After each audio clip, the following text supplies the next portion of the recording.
All right. Welcome back, YouTube, to the second podcast that me and Dante are doing. I know it's been a good while, a good, 5 weeks since we've done the last one, maybe? I'm not sure. Maybe longer. Month and a half, yeah, something like that. Yeah. Something like that. But, we're going to try to make this, more, at least once a week thing. Yeah. Like right now, we are recording on Sunday of the 20th of November. I'm going to try to have this out here at least by the middle of the week. It's definitely going to be out before Thanksgiving because I have work off Thursday, Friday, Saturday, Sunday, and all that. But throughout the week, I'm going to be working on this. So I don't expect, to make it like an hour like last time. We're more just going to get to certain topics real quick, make this like 30, 45 minutes. So we're not doing a full prediction. Right. So maybe it might take less. We're just here to, talk about the, the usual, like how teams are doing, what interests that we see in teams, but, some teams need help. But yeah. What sport would you like to start off first? We could go. I was gonna say, other than just the sports aspect, we could just talk about whatever. I have a couple questions that people wanted to ask. So okay. I'll ask that at the end. Well, we can start with NBA right off the bat. Yeah. We can kind of do, since we didn't really do a prediction, we could do like a pretender versus contender. Like who in the top conferences, who do you think is going to actually last throughout the season? And who do you think is going to fall back in contention? Right. I feel like, as can of you pull going it up right really now. quick so I can see the teams? Oh, yeah, on Discord? Yeah, because I don't know. I can't think of all the teams off the top of my head. I need to be looking at them. Right. So for the Eastern Conference, like I said, we have the Celtics, Bucks, and Hawks at the top 3 seeds. I feel like the Hawks, I feel like they still have development to go, but they are looking pretty well.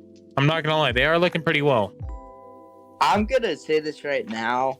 Well, first of all, I'll say this as a Celtics fan, and I'll be as unbiased as possible.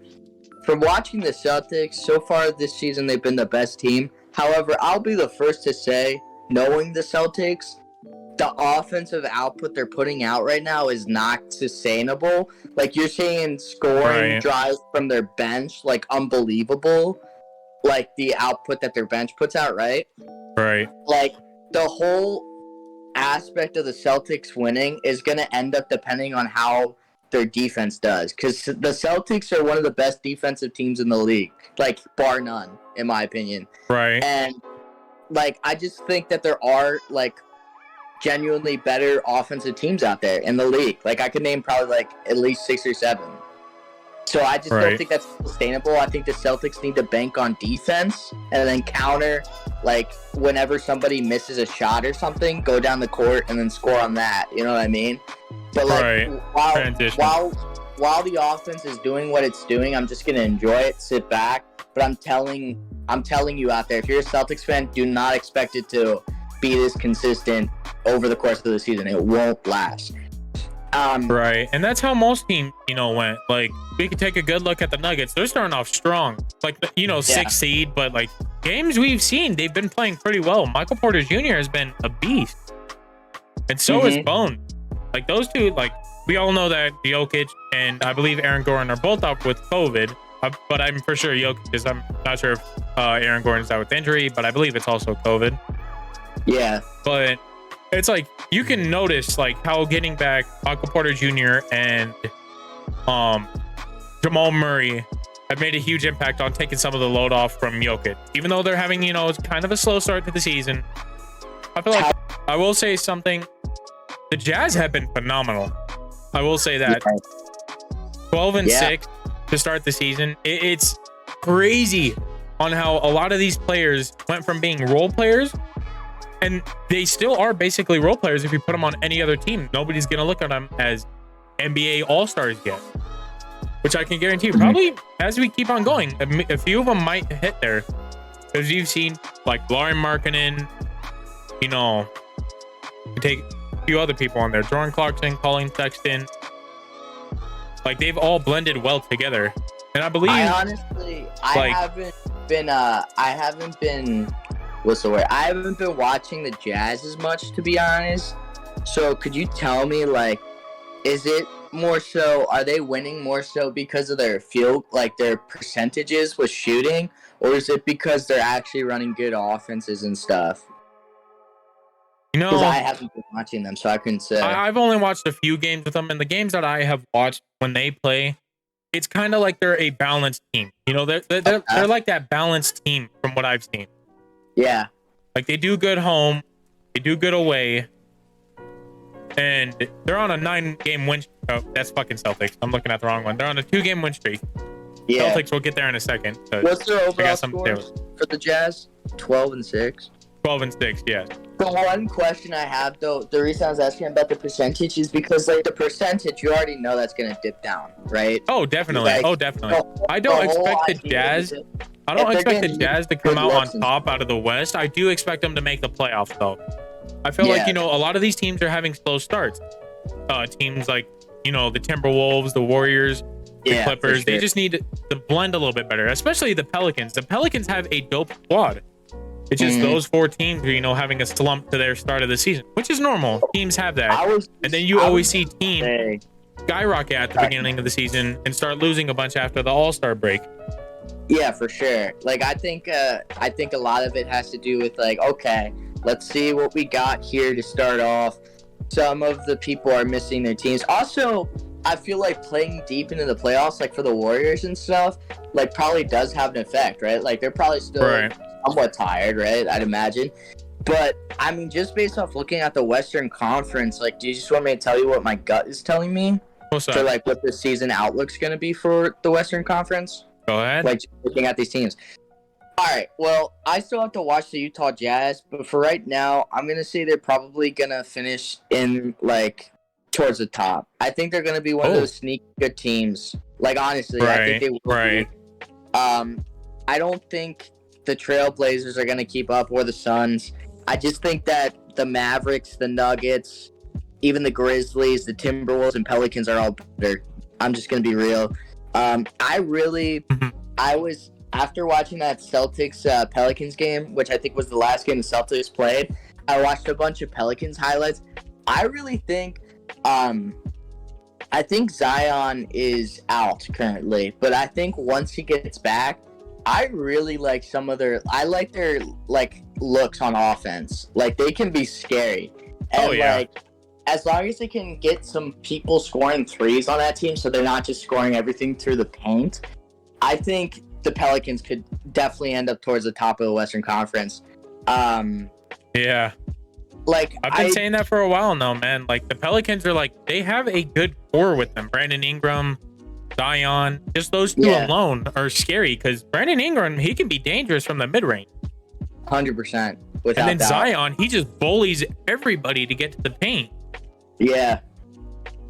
And, like, you can't sleep on Steph Curry, right? Like, he hasn't shown us anything to, like, he could easily climb up that lineup. This game tonight, him and Clay played pretty well. I believe Clay had 38 tonight against the Rockets. No, Klay Thompson had 41 tonight, which is his best game of this entire season, right? Curry had 33, Wiggins had 22, and then, you know, everybody else can, you know, play the way they play. But this was just a big jump for Klay Thompson here. Hopefully he can keep the momentum up. That's really going to be a game changer for the Warriors. Because Klay was out there hitting shots, and he was consistent. All right, so I say let's just do this. You and me both. We'll go on the Western Conference. We'll start there since you're already there. And we'll just go down the list. We'll go to, like, the Warriors, because right now the Thunder, Spurs, Lakers, Rockets don't look any good to me. And we'll say one word. We'll say contender, pretender. Okay? I think that's simple enough. Right. So for Jazz, I'm saying contender. I will say, though, that's an asterisk, because I need to watch more of their games to actually know what they're, like, offensive. They're all about. Like, I didn't know they were watching. Right. So, yeah. All right. For me, this Jazz, I feel like they're going to be a pretender. I feel like, because I believe it was either last season or season before that, they got the first seed, right? The top 3 seed, right? And then they fumbled. They fumbled hard. But then again, that was with Donovan Mitchell and Rudy Gobert. So, and then they have a whole new squad now. So I could be wrong, but it's just, history tends to repeat itself with the organization, not the players. The players could do everything, but it's all coming down to what the coaching staff can do. But as of right now, I believe they're pretenders. But that might change. We'll come back, maybe 2-3 weeks.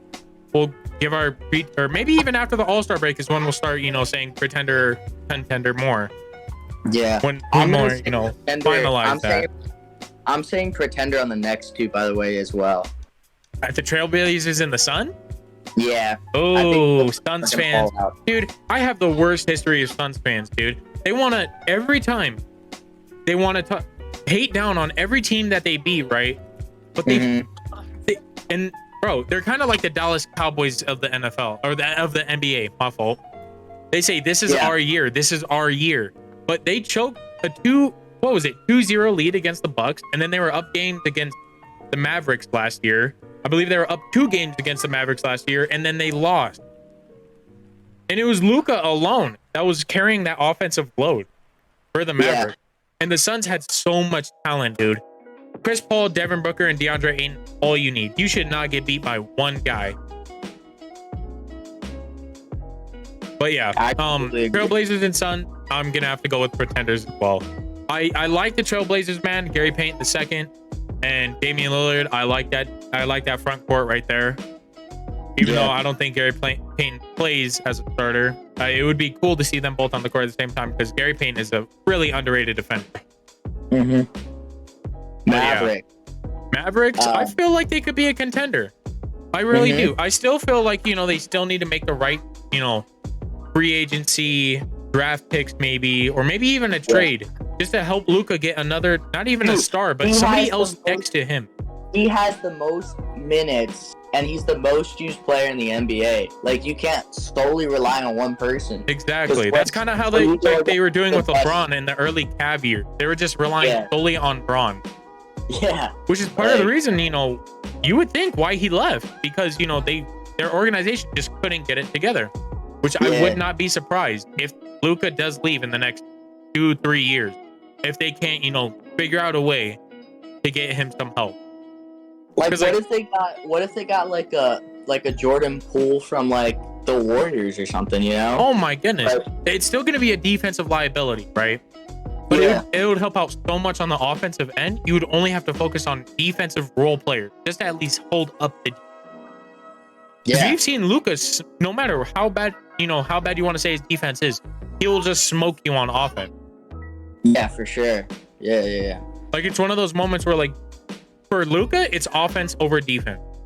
But let's say for some team like, the Celtics or the Heat, they're solely surrounded around defense more than offense. Yeah.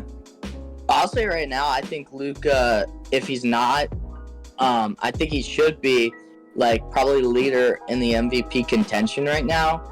Right. Isn't Giannis injured, I think? Giannis injured? I think he's currently injured. Really? But Giannis hasn't had the best start to the NBA season. I have really liked seeing what Tatum's done so far this year. He's had a couple off games recently, but right now I think Luka is probably the head of the MVP race for me.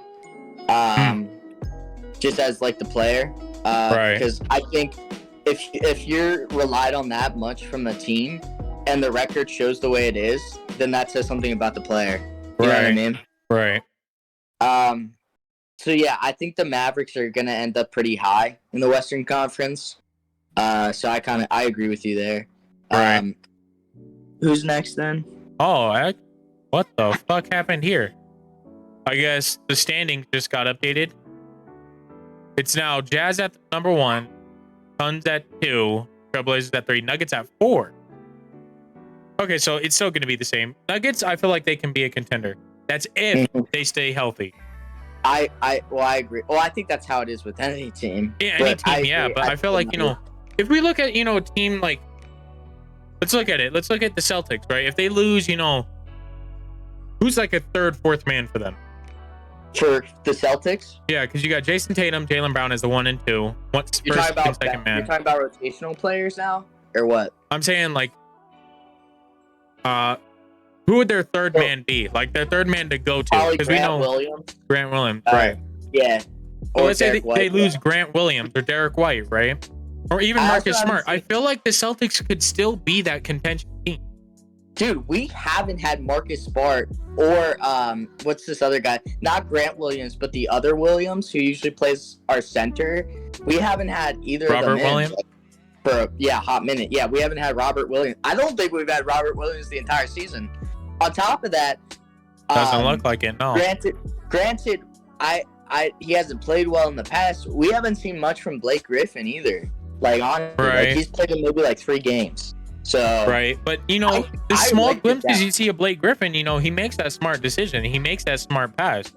Yeah, for sure. He's kind of like that veteran. He's kind of like that Andre Iguodala to the Warriors, but Blake Griffin for the Celtics. He's kind of like that player coach type of role. Is what I'm going off of so far. Yeah. But yeah, the King. I don't know. I still don't know much about the Kings. I can't really put a pretender or contender on them yet. Oh, I'm putting pretender. Just because contender? I'm going based off what teams I think are gonna rise up the ranks from past history. And the Kings need to show me more. I've watched a couple of their games. They just need to show me more. I think they're one of the teams that they don't take that many attempts at the 3-point line. And like that's something you need in today's league. Like honestly, you need to be able to shoot the 3. Because then if you go against teams like the Warriors or like who's another team good off 3s? Probably like the Hawks.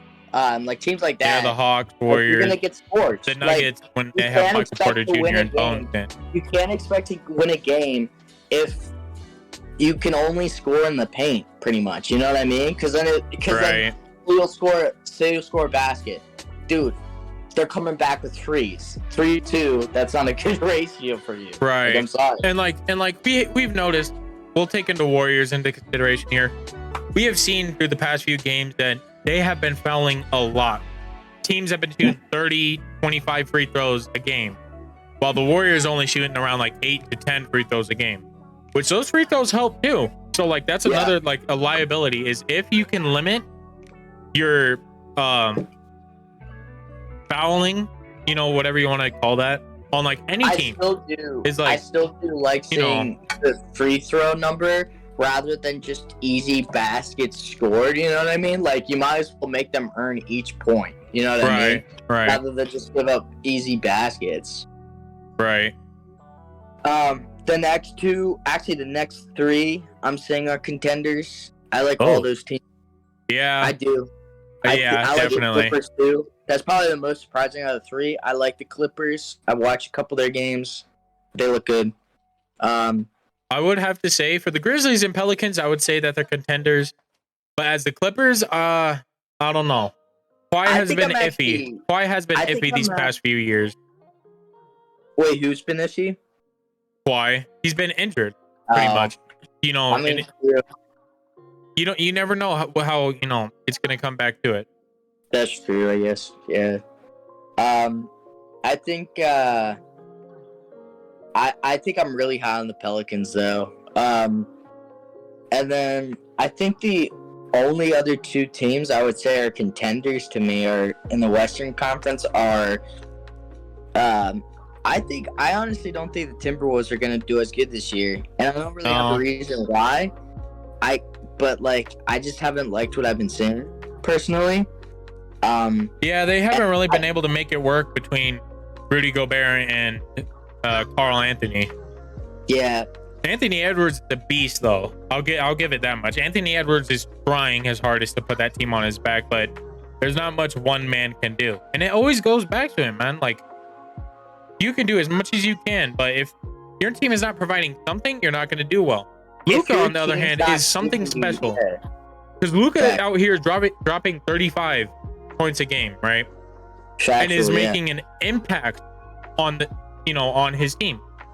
To whereas LeBron can go out here and drop 30, his team is severely worse at backing him up in any category. Yeah, true. And I had hope. I had hope for the Lakers turning it around this season because the first like 7 games, they were looking okay. They were looking decent. But when they put Russell Westbrook on the bench is when I was like, okay, he's actually putting up 18, 8, and 8. He might be able to do something here. But they have not been able to win games. The Stats don't mean anything, bro. Ass. I'm just gonna be real. I know. I know. And it's like everyone's all like, oh, well, so-and-so is dropping 30. And I'm like, bro, that doesn't matter. I don't care if you're dropping 50. If you lose, you lose. It's a team sport at the end of the day. Exactly, like, bro. And that's why I hate the debate where people only go to individual stats. And I'm like, oh, well, look at his team stats. That's not his fault. Well, kind of is. Because look at Andre Drummond. He was out there averaging 20 points and like 8 rebounds, right? Yeah. But he made absolutely zero impact to whether his team won or lost. No, I agree. Yeah. I think the last contender for me until they prove me wrong, just because the combo on the Warriors, like I just think they're gonna shoot up the board here. Yeah. Like I said, man, they've been 7 for 1 at home and 1 for 8 away. I feel like it's their younger core has it fully clicked in to how to play without a crowd supporting. Yeah. Which it's gonna happen, right? Yeah, for sure. And like, I don't know. They're doing excellent at home though. I like where they're going. I hope they can turn it around because they're one of the most entertaining teams to watch when they're on fire. Yeah, 100%. Because the Warriors are one of those teams to where everybody is moving. They're not relying solely on one person. Yep. Like the Warriors, even the centers, bro, they're over here moving, setting screens, rolling, passing, bro. And it's like the Warriors organization has one of the best organizations in the league. Yeah. When it comes to developing players. Because you look at Jordan Poole 4 years ago, you wouldn't want him on your team. You look at him now people are wanting a Jordan Poole as their 6th, 7th man. Just to help on that offensive load for their second string. And then I do feel like the Warriors, though, their biggest hitter on why they're doing terrible this season is losing Gary Payton II. When we look at last year and how Gary Payton was playing, he was a beast on defense. Bro, he was locking down. Like people could say, so and so had these amount of points, but Gary Payton would lock down who you needed him to when it mattered. So that's one thing, the Trailblazers got a 1-up on defense. I agree. Eastern Conference. Now, I would say the first 4 besides the Hawks. So I'm going off. Actually, I'm going Celtics, Bucks, and Cavaliers. I'm putting them all in contention. And also on top of that, I'm gonna actually say that I think bro, this is gonna sound so bad, but as a Celtics fan, I think as the season goes on, I do expect the Celtics to start losing some games. Oh yeah, it's gonna happen, man. It's either like teams start off hot or they start off cold, and then it vice versa towards the end of the season. With Mitchell on the Cavaliers, man, my goodness, they are looking nice. I really do enjoy watching the Cavs play. Yeah, that just sparks everything on their team. Like sometimes you just need that one piece to fit in and everything smoothly, and that's what he's doing for them right now. And man, they're scary. They're a scary. Yeah. And you're looking at it, bro. Mitchell looks proud to be playing with a good young core with them. Because you got Jared Allen, you got all these other pieces around him that are making impact. You have Evan Mobley, Isaac Okoro. You have those two just alone. That, younger core, right? Yeah. That can help out a whole lot. Then you got Kevin Love, who's a veteran. Darius Garland, their starting point guard. Ricky Rubio, their backup point guard. Jared Allen, you have what you need to win. It's all about if you can get it to work. And so far, they have been getting it to work. Yeah. Pacers, what do you think? Pacers? I don't know. I think they're going to be a pretender. I think they're like one of those teams that show a glimpse of, they could be something, but they're not quite there yet. I'm gonna go back down here to. I agree, by the way. I think the Wizards are gonna not be as highly touted as the Jazz, but I think they're gonna be that team that kind of turns it around this year. Right. Because I have also watched some of their games, and like, I will be honest. Right now, I'll see some guys miss like wide open threes, but it's the fact that you're getting those wide open shots. You know they're gonna land here. You just got to keep taking them. But if you're able to get wide open like shots, especially in the three line, like, man, like that's all you want to see. Good ball movement and good like offensive strategy. Right. Not really sure what their stats are on defense, but I do think they're gonna be. I think they're gonna be a surprise team here to kind of like do better this season. I could go with that. Raptors, I don't know much about them. Couldn't tell you. Raptors are kind of like that average team ever since they lost Kawhi. I feel like, you know, they're not going to really do much, but I feel like they could be a solid, you know, playoff running team. They could swap it around, but I haven't really seen much that, you know, sparks my interest in saying, oh, yeah, they could be a championship contender right here, right now. Yeah. And as we keep on going down the list, it's like, you know, it's like these teams that should be doing good, but aren't. Like the Nets and 76ers. The 76ers, Nets, the Heat, the Bulls. Even the Bulls, yeah. Right. Like, they have a lot of great pieces around them. It's just they're not winning games. Like, you would expect like Kevin Durant and Kyrie Irving alone. I know Kyrie Irving came off of an 8-game suspension.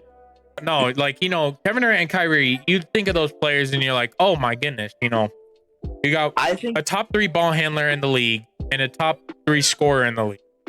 I think the only confident contenders I can say in the Eastern Conference from looking here, and the surprise one's probably the Wizards. I would go Celtics, Bucks, Cavs, and Wizards. Honestly, like, you can tell me different, but every other team, it's kind of let's wait and see kind of aspect. Because I gotta wait and see how the 76ers and Nets and Bulls like regroup, and if they actually change something in their game plans going forward. Right. Do you agree or disagree? Or do you have another team that you think is I guess I would agree, but I would also throw in, like, you know, the Heat in there. I feel like they're just on a slow start to the season, scoring offensively wise. Defensively wise, I think they're doing pretty well. Okay. But it's like they're probably going to end up at like the 6th or 5th seed is what my final prediction would be. So they're kind of like that mediocre team, but I still feel like they can compete. Gotcha. All right. Well, I think that's it for the NBA. What do you want to do now? You're going to know more about the NFL than me. The NFL, we don't really have to necessarily cover just because it's only halfway through the season. But I will say, the AFC East, every single one of those teams can still make it in the playoffs. Jets, most surprising team by far.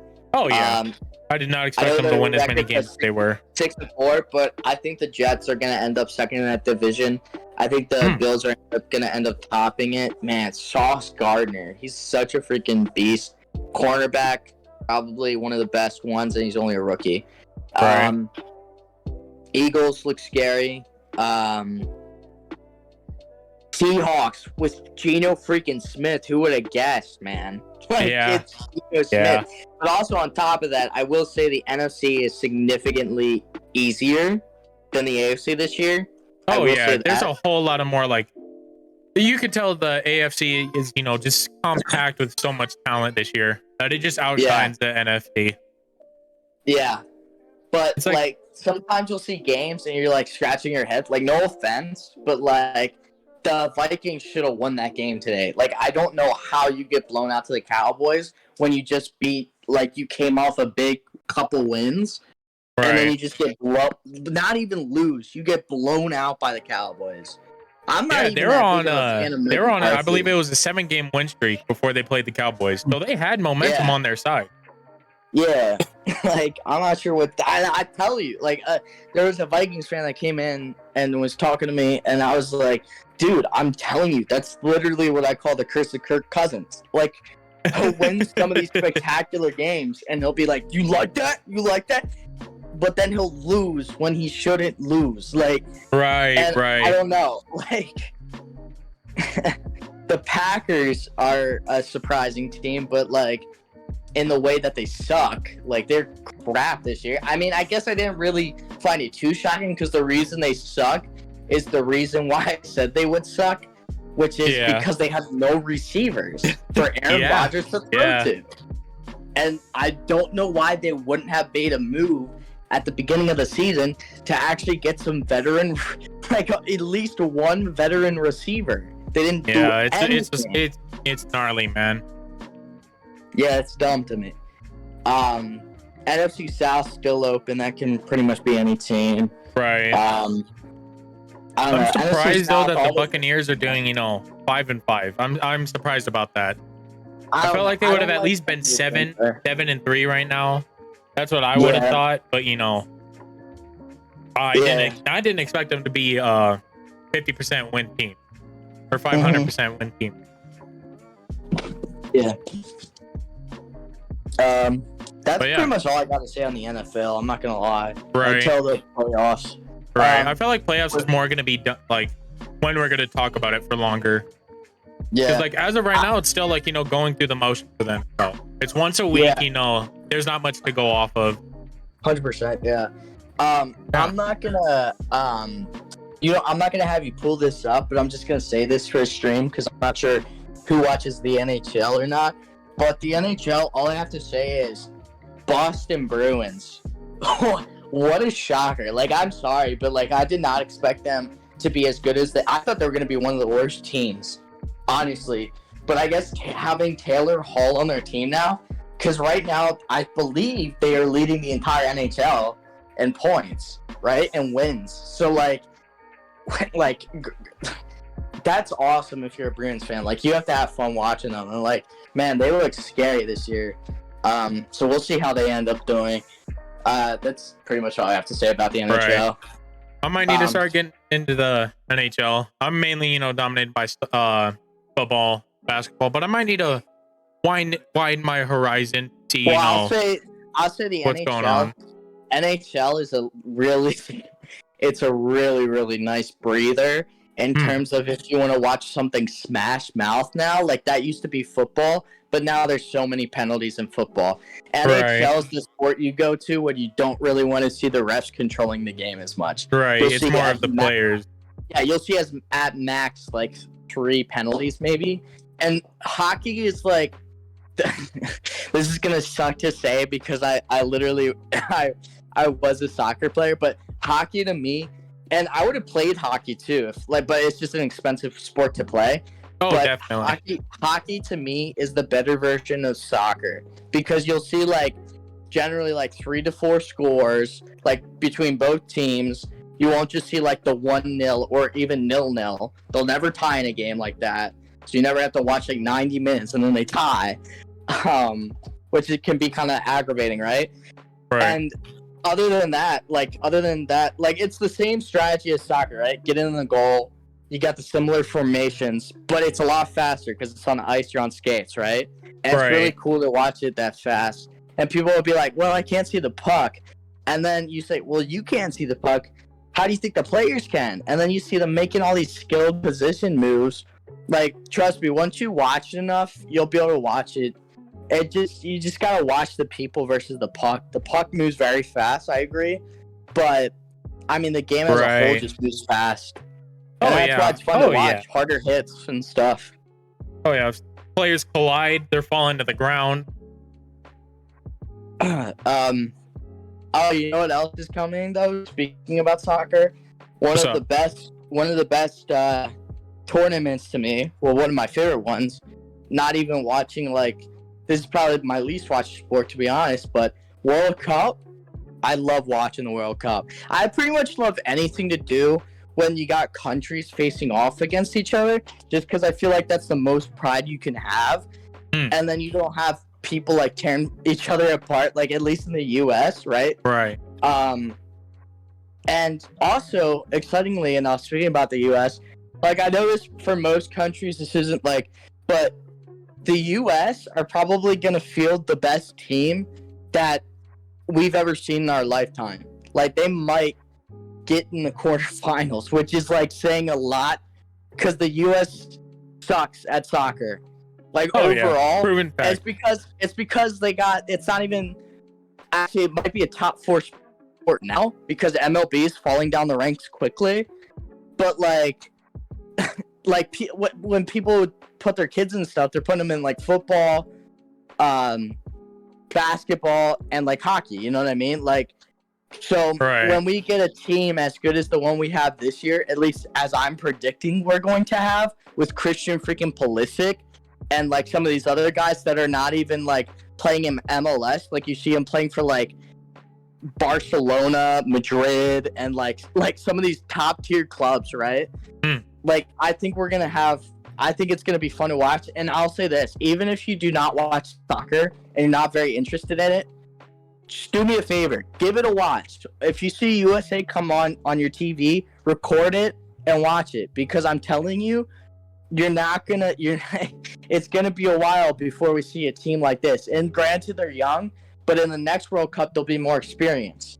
So like I'd say jump on the bandwagon now, because I think this is gonna be a team to reckon with.